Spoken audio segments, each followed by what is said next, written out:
Kim meni kennayamga, ya'ni akam xotiniga meni akamni dushmani deb tanishtirib qo'ygan. Men tushunmayman. Akam borligida hammasi akam yo'q bo'lsa itdan behurmat ko'radi.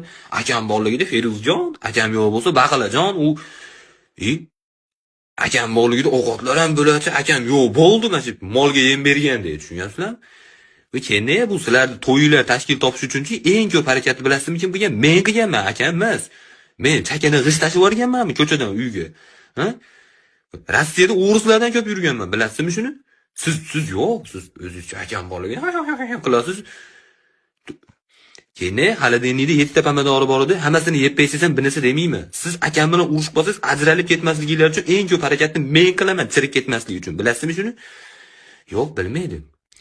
Akam ham, siz ham to'g'risi oila bilan meni g'ashimga tegishdingda. Akam ham zuhum o'tkazgan paytida.